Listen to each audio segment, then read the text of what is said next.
Hi, and welcome back to another episode of ADK Talks. I'm Jane Ackerman, your host, bringing you the best of the Adirondacks. Whether it's a place to stay, eat, shop, or something cool to experience, we're your guides to discovering the amazing things to do in New York State's 6 million acre Adirondack Park.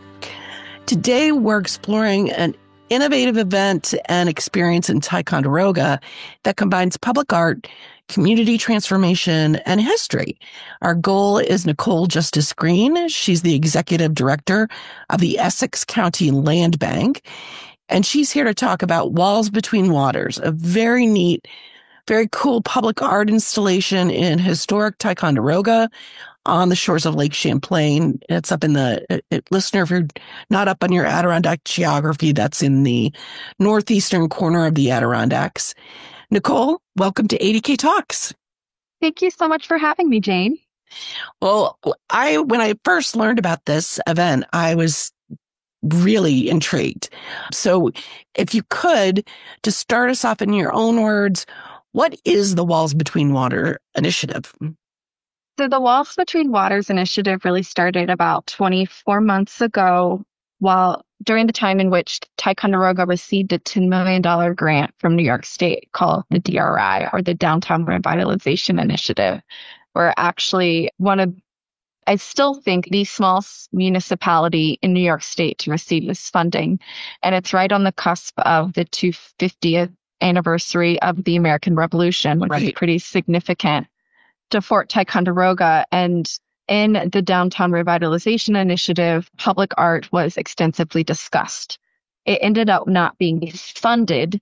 However, it was such a popular initiative and a really unique way to remediate blight and disinvestment in our downtown that the Land Bank really took the reins of this initiative, sought additional funding, and was able to receive it to install these 6 different murals throughout our downtown on or near blighted structures, as well as structures that needed kind of more attention, and with truly the hopes of creating additional investment in those areas. So really a lot of underpinnings of economic development from our perspective and the town and the state's perspective. But another goal, obviously, for land banks and for any organization working in community development is placemaking. So pride of place and beautification. And so the art really has that dual role of instilling pride, celebrating our identity, our history, as well as economic development. Right. And these will be permanent, correct? Ideally, they will all be permanent. Professional murals, when installed well, which all of these will meet that criterion, will last 20 to 30 years. And we also received funding for maintenance, essentially. And we won't really expect to do maintenance until the 20-year mark. Oh, wow. With that being said, there is one mural going on a building next to a vacant lot. And ideally, we would like to see one day a new building to be built there that would cover up this mural. Okay. But again, that's the goal, right? If we get a new building where there was a fire and that mural has served its purpose and its life, there's lots of other ways to kind of commemorate and celebrate that mural. And they're being installed as we speak. Yes, I was just in a boom list, actually helping one of the muralists put cardboard over some of our residents' windows so that when they're painting, they're not getting any paint on the glass and or peeping in. Or peeping. I mean, yes, it's true. Our artists are internationally renowned. This was a competitive open call for projects across the region, the state, the country, and the world. And we're very fortunate to have these 6 artists here in our community. 5 of them are here right now working as we speak. Our final artist comes in Saturday night, and I'm so excited to meet him, as well as to see the murals progress. And literally every single day, there's demonstrable difference in the work that they're doing. They come together very quickly. Wow. Is it already attracting interest, or people stopping by to see what's going on? Because they're all sort of on Montcalm Street, right? Right in downtown Ticonderoga. Yep. They're all five of them are right on the main street on Montcalm. There's one on the back of a building on Montcalm Street on the back of House of Pizza. And you can kind of drive around. There's a back road called Adirondack Drive, but it's right near public parking and the Lachute River Trail. So we have a beautiful Empire State Trail, which is a past project from one of my other organizations, NRDC. And this mural actually really celebrates our aquatic history of that river and really highlights that, if you want to enjoy these aspects of nature, just go a little bit further onto that trail outside of our downtown. That's great. Tell us a little bit about the festival that's being planned to sort of officially kick this off. Yeah. So you actually had asked about the walls between waters. So if you don't know, the name of Ticonderoga actually means the land of between two waters. It's a native name. And so our committee, when we were trying to think of what do we name what we're doing, one of our committee members, Dr. Katie Alexander, came up with the name Walls Between Waters. And we thought that was really a neat play on words. And so to really celebrate the completion of these 6 murals on June 7th from 9 a.m. to 9 p.m., we're having the Walls Between Waters Mural Festival. And we are going to kick that day off with a color run through the downtown. And I say a color run, which is very loose because one can walk, stroll, jog. This is not a sprint. It is a fun run where you have kind of colored powder. You're wearing a white t-shirt kind of tossed at you. And by the end of it, you look tie-dyed. And we immediately roll into that with a maker's market right on the downtown street, which is closed off for the duration of the festival for different makers and artists in our community. There will be 4 free bounce houses and pony rides. We've got some awesome ethnic food trucks and barbecue food trucks coming in. And then starting at 3 p.m., we in that vacant lot right near Tim Parsley's mural are doing a series of 3 concerts. 2 local bands, Chrissy Romano Band, Lang and I, will be performing. And then our capstone performance is with Rubble Bucket, which is a pretty well-known band for this region. They've been on Jimmy Kimmel Live, and they're very art pop. So it's a very interactive, artsy performance. Yeah. Super excited. That sounds so much fun. Definitely planning to be there. If my co-host, Steve Areno, was on today, unfortunately, he couldn't be here with us. He would ask me to ask you what your website address is. So if people want to see what's going on, where can they see it? And are you on Facebook and Instagram? Yeah. So our website address for the Essex County Land Bank is essexcountylandbank.org. And under programs, you'll see a whole page dedicated to the festival and the art. Our Facebook and Instagram is North Country Rural Development Coalition. So the land bank is a member of our coalition. And we've been posting daily updates on Insta and Facebook of the murals coming together, the event schedule. Those would probably be your best sources of updated information for the event. Was there any particular similar type of endeavor that Walls Between Waters was modeled on? Was it inspired by a similar program somewhere else? Yeah, my colleague Maureen Wheeler, who is the director of economic development in Livingston County, she spoke about 18 months ago at an economic development conference in Albany about how they, through their Economic Development Corporation in Livingston County, funded a very similar project where they installed, I believe, 5 or 6 murals in 5 or 6 different towns in Livingston County and created a mural trail. Oh, cool. And their county is very rural. It's way out in the western part of New York, kind of next to Buffalo near Geneseo. And it was such a catalyst for additional development and tourism, and also just good local placemaking investment by people with basically renewed pride in their community. And it was right when I had found out we didn't get public art fund through DRI and was really trying to figure out how do I find additional grant funding? Because I still want to do this. And Maureen was incredibly kind and gracious. And we had a few Zoom meetings. She shared a lot of information with me. And then we reformed a public art committee and started discussing locally how we would do this. And then the land bank funding also opened up, which is a different kind of funding. And we had to get a little creative with how we funded it, because it's not like building houses or tearing buildings Right. down, which is what land banks normally do. But land banks across the country have used public art as a form of blight remediation. So thematically, it worked well, and we were really grateful that HCR, Homes and Community Renewal, was willing to be flexible with us with our admin and project delivery money to make this happen. Wow, that's incredible. I'm always surprised how long these projects take. I was talking with the director of the Courthouse Gallery in Lake George Village, and they're already planning 2026 exhibits.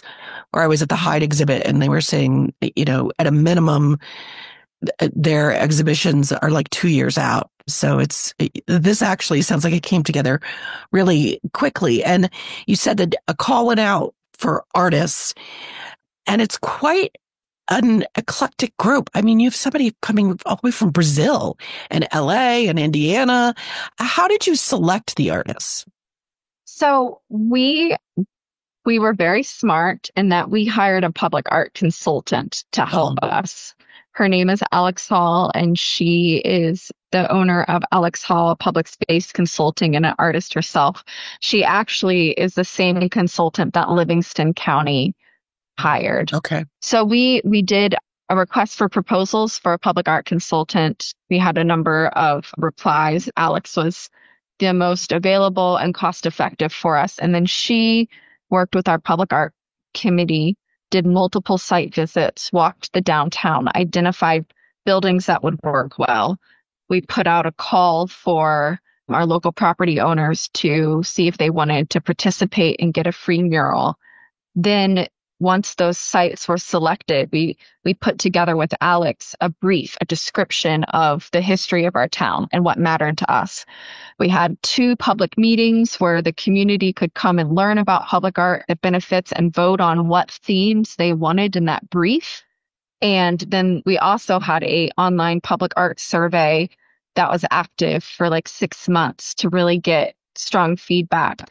So then Alex took the identified walls and then the brief and posted that publicly kind of in her art community to get proposals. And I mean, I can't remember the number exactly, Jane, but we got over 50 proposals for these different walls. And then the committee blindly kind of assessed whether they would, and with the property owners, if they would work in this community, if they met the brief, if they were the quality of what we wanted, and then kind of whittled it down to our final 6 folks. And I've now met almost all of them except one, and they're just wonderful, beautiful souls, and just profoundly grateful that they are willing to come to Ticonderoga to share their art with us, because they could have taken projects, in LA, in New York City. Some of them have worked for Disney, and they chose to come here and with the belief of what our community stands for and our history. And I'm just so jazzed that they're here. That's really extraordinary. And what has been their reaction to the Adirondacks? Have they even heard of the Adirondacks in Ticonderoga, or are they like, how have they responded? So one of them, Justin Suarez from the Aerosol Kingdom, actually did a very large mural in Glens Falls. So he's from Rochester, and he is familiar with the Adirondacks, so to speak. A lot of his public art focuses on endangered birds of prey. So his mural in Glens Falls, which is on the Shirt Factory, actually won a national mural award this year. And so Justin was very excited to come here. The rest of the artists, while some of them had heard of the Adirondacks, some had not, have all loved the beauty of this area. And we've worked really hard, because we're on the northern part of Lake George, to make sure that they have had an opportunity to see the lake, to see some of the nature, as well as interact in our downtown. So great. Have you been, we've had so much rain lately. Has that hampered you at all or hampered them? Um, if I'm being honest, it hampered the wall prep more than it's hampered the artists. Okay. Like our poor contractors were delayed in doing wall repair and priming due to the rain. And so we still have some contractors in town, you know, kind of working around the artist to finish up that wall prep. Tim Parsley, who's doing the mural on 89 Montcalm Street, the lot where the vacant wall is, he did have to, you know, lost about a day of work due to the rain. But so far, fingers crossed, knock on wood, everybody else is on schedule and are just kind of working around it. Is there good buzz in the neighborhood, or are people excited about what's happening? People are very excited. And again, it's so funny when you do something like this and you have talk about it for forever. And then you kind of get a few folks who are like, I have no idea this is happening. And you kind of watch that. And you kind of want to be like, we've had like 5 articles written about this, many public meetings, but nonetheless, with a gracious heart, that's community development. We have sandwich boards out with each artist with their name, their artist talk. So each artist all next week at 6 p.m. at our art gallery is doing an artist talk to talk about their life, their career, and the piece in the community. So, and then on the other side of the sandwich board is a mural festival. So even people who are in town for the Americade this weekend, Right. who have no idea, are stopping, looking, reading, saying hi to the artist, just being, very welcoming. A lot of the community members, I think, are just shocked at the level and quality of the art. We do have 2 murals in Ticonderoga that were done by our students and local artists, and they're beautiful. But this, the quality and detail and interpretation of these are just very different for our folks. Many of them have not seen public art like this before. In addition to this, we also have 16 apprenticed artists working with them. I want to say about 8 of them are our local students, and then the rest are local, adult local artists. So it is a very collaborative process with our local art community. That's amazing. Again, I'm really jazzed to come see it. Maybe you've already answered this, but I guess, what do you really hope that this event and these murals achieve in the short term, and what about 5 or 10 years down the road? So in the short term, these murals are really, I would say, the unofficial launch of all of our massive DRI construction projects that my office and my partner agencies have been working on for now, from application, almost 3 years. And we already have started and broken ground on one DRI project, but construction projects take a very long time. Streetscape is going to take 5 years. And so a lot of the community have been like, what's happening with this? Why isn't it started? But the state moves slowly. Environmental reviews up in the Adirondacks, for good reason, take a long time. Construction mobilization up here is different from the rest of the state. And so this is a very tangible, very visible launch to what I hope will be a catalyst for continued investment and transformation in our community, and significant transformation in the next 3 to 5 years. And long term, I really hope that it is not just, a way that economic development is heightened and we get more people and more boots on the ground for our local businesses, but a new modern identity for our downtown. Right. And Fort Ticonderoga gets people to Ticonderoga off of 87, because we are not off the freeway. You have to drive for about a half an hour to get to us, or come up 22. And people can go to the fort and not ever drive once down Montcalm Street. So what do we do that makes us unique? That's just not repetitive copy and paste from the fort to get people here. And time again, that's the arts. One of the other massive projects that the Land Bank and NRDC are doing is we're converting 103 Montcalm Street, the Knights of Columbus building, into the Adirondack Performing Arts Center. And we are just breaking, unofficial ground on that project in the next few months.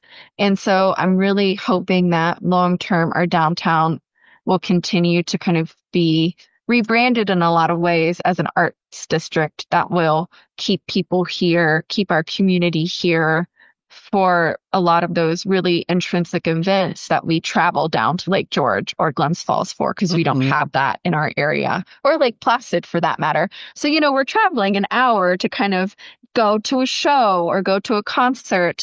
And we have wonderful, unique, strong, beautiful small businesses in our community that have weathered COVID, have weathered mill closures, weathered closures of Home Depot and big businesses in our town.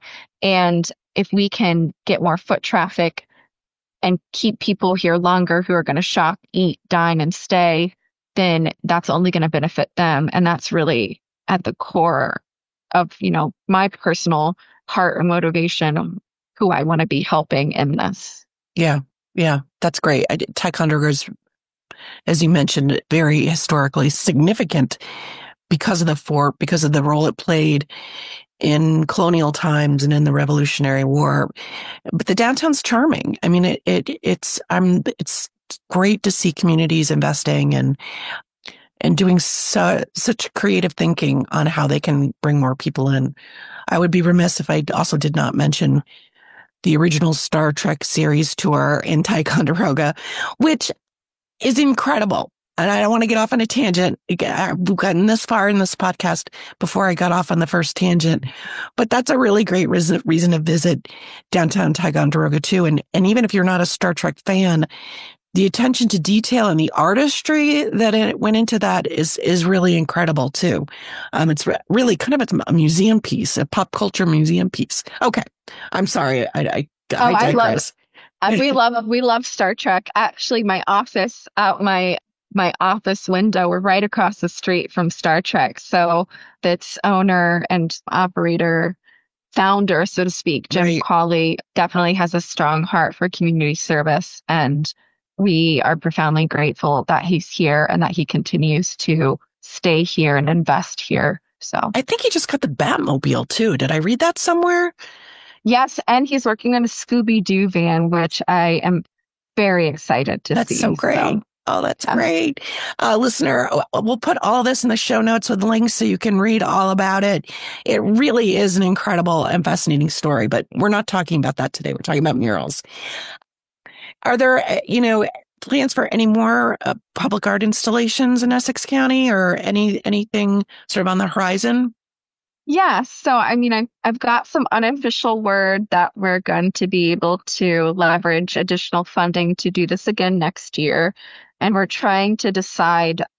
I always want to continue to be doing some public art in Ticonderoga, but I would also like to, as the Essex County Land Bank, we serve all 18 towns in Essex County, not just Ty, even though that's where our office and home community is. And so, we're in the very early stages of seeing if we can bring kind of a conglomeration of murals into Crown Point, Mariah, and Westport maybe next year, as well as maybe not do murals in Ty next year, but maybe some other neat ways of incorporating public art.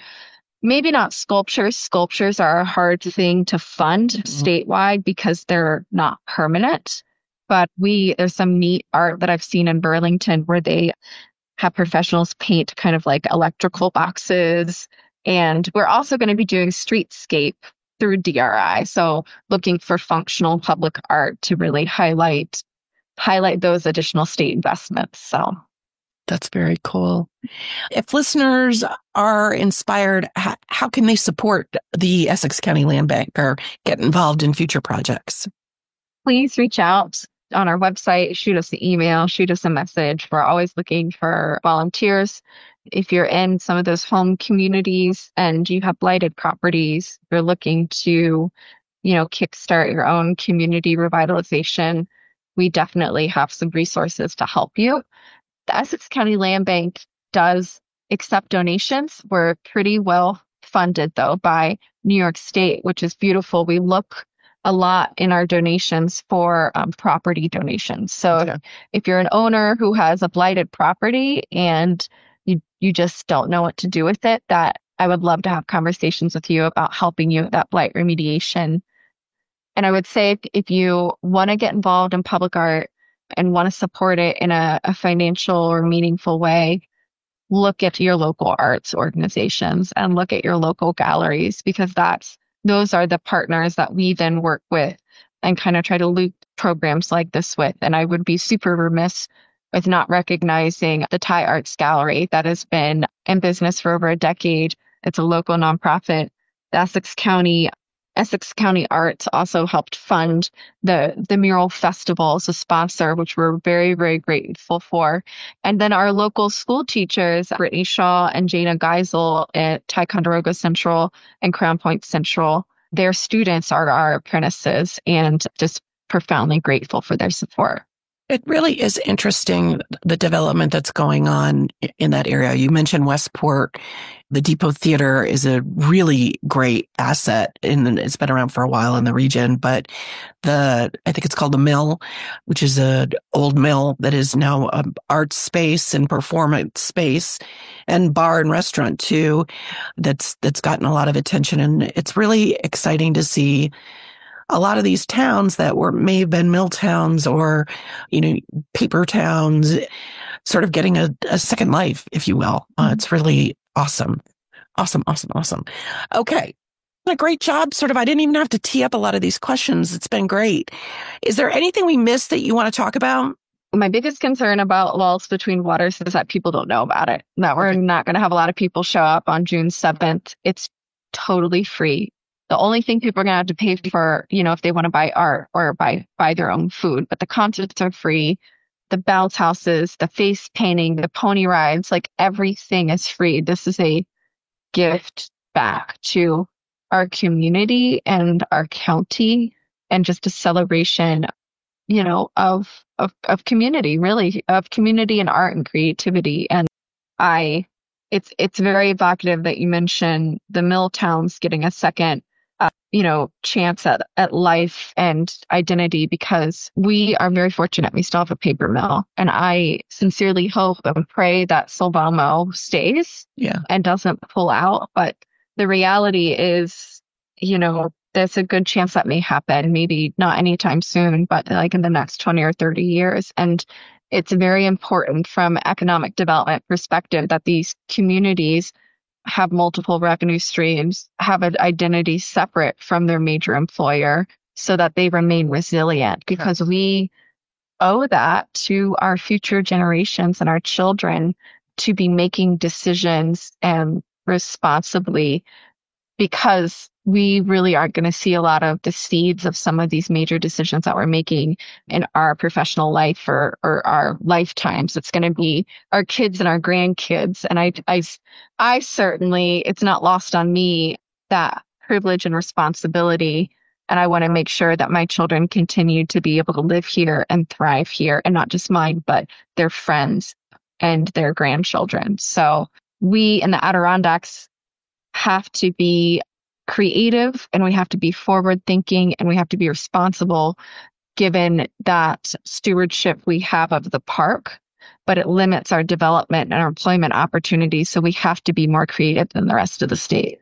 Yeah, that's a familiar theme here. It's a tension that I think we all wrestle with, but projects like this and initiatives like this show that those two things, you can respect the land and the nature and still do these cool things. Absolutely. I am definitely a half glass full, but a practical person. And you have to be.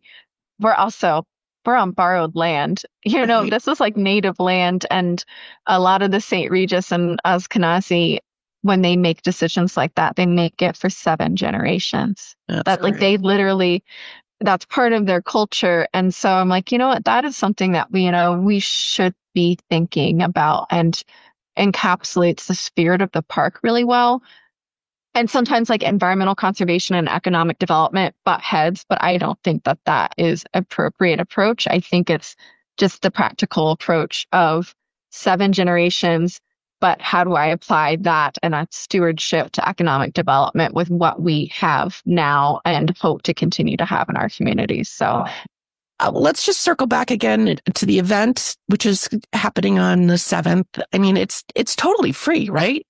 Yes, ma'am. Oh, that's great. 100% free. We're going to have great free bounce houses, face painting, pony rides, and, the concerts themselves are free as well. You just got to bring a little bit of cash for some great food and hopefully buy some great art from the makers and creators we're going to have at the Makers Market. But we really wanted this event to be accessible for all of our community and our surrounding communities, as well as kind of a gift back to them for allowing us to be here and to be doing this work.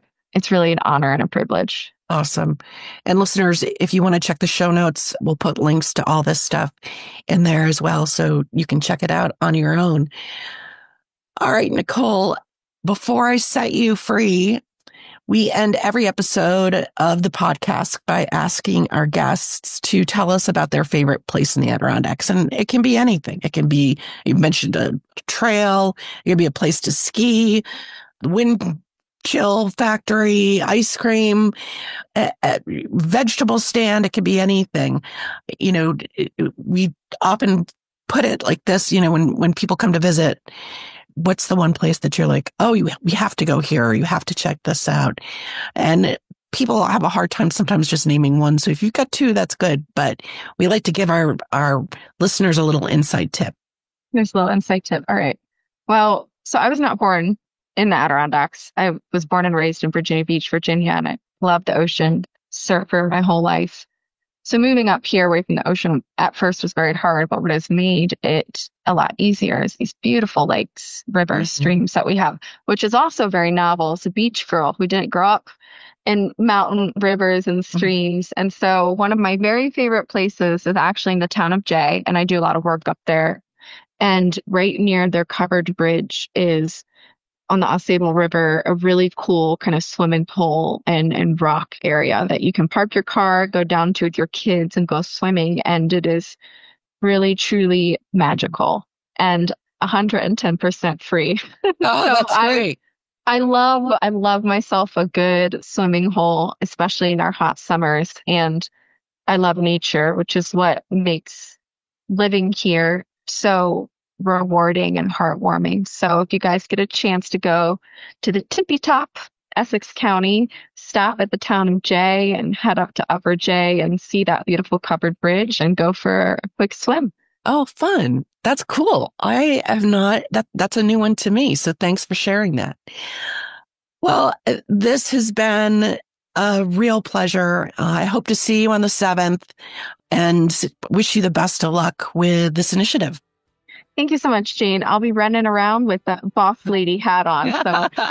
So tap me. I'm sure you'll see me. We'll be doing a number of mural dedications and we'll be talking with the artist. And I'd love to grab a photo with you and introduce you to the artist. And just again, thank you so much for being willing to spend time with me and for your support, not just of what we're doing, but of the Adirondacks. Awesome. Thank you. It's been a real pleasure. Awesome. Listener, thank you for tuning in to ADK Talks. If you enjoyed today's episode, please take a moment to rate and review us on your favorite podcast platform. It really helps others discover our show. And for more exclusive Adirondack content and insights, visit adktaste.com. And as long as you're there, be sure to sign up for our newsletter so you never miss an update. Until next time, keep exploring and tasting the fabulous Adirondacks. Take care and bye now.